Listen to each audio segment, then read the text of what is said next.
So guys, this is the Oppo R11, and not just any Oppo R11, this is the FC Barcelona Limited Edition. So as far as I'm aware, there are very few of these out there, and in this video we're going to unbox it, and I'm going to tell you what I think about it. Let's get started.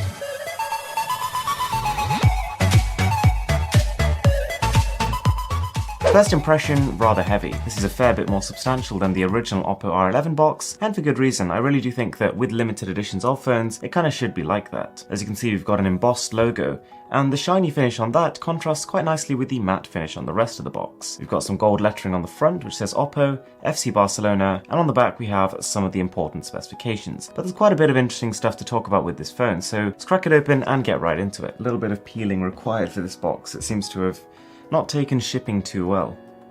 Okay, should be coming off now.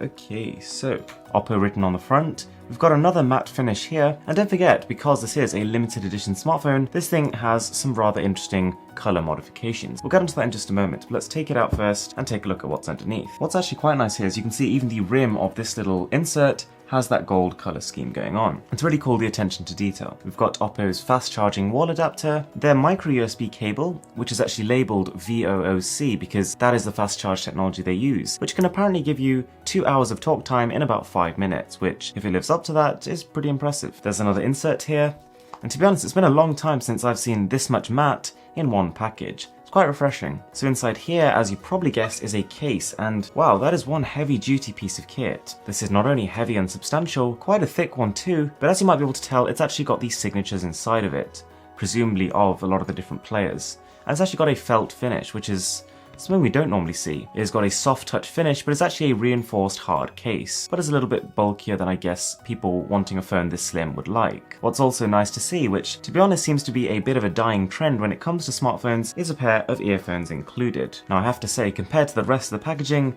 this is not the most premium aspect of it. These don't look like particularly great earphones, but I'm not one to bash without giving them a try, so I'll get back to you on that. Anyway, we're going to flick forward in time, and I'm going to tell you the standout features of the smartphone.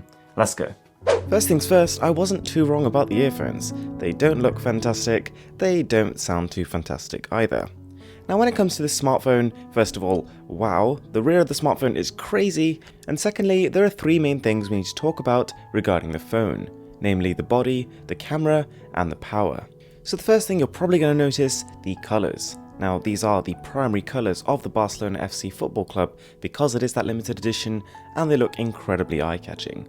The contrast is so much, it's almost too much for a lot of people, but for me personally I think it stands out quite a lot, saves you getting bored from your phone. It's also got an engraved gold logo on the back, as well as gold accents on the rear separating the blue and the red, as well as the front just around the screen. When people see the Oppo R11, a lot of people draw parallels to the OnePlus 5, and I can definitely see where they're coming from here.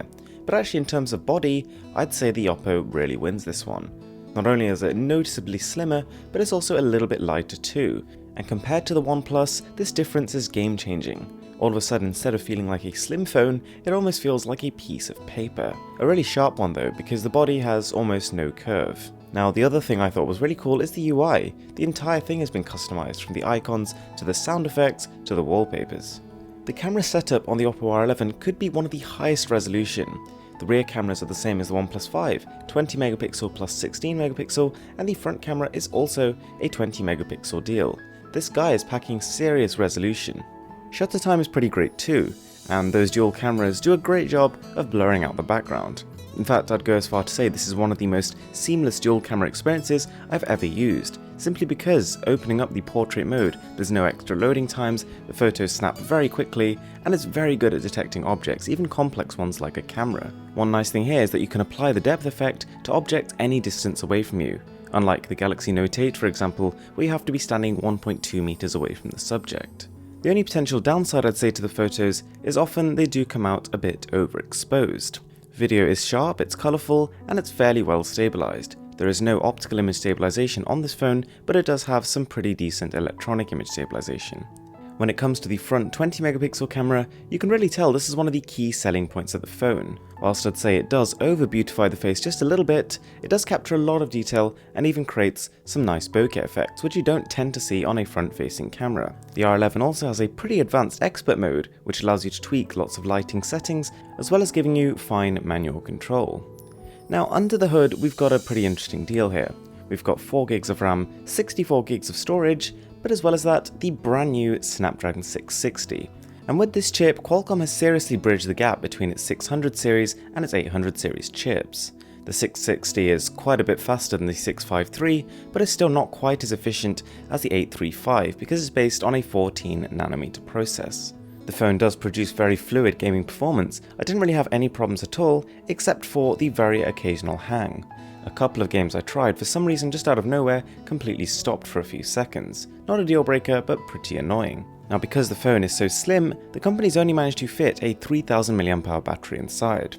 The display is really rather nice. It's a 1080p 5.5-inch AMOLED panel.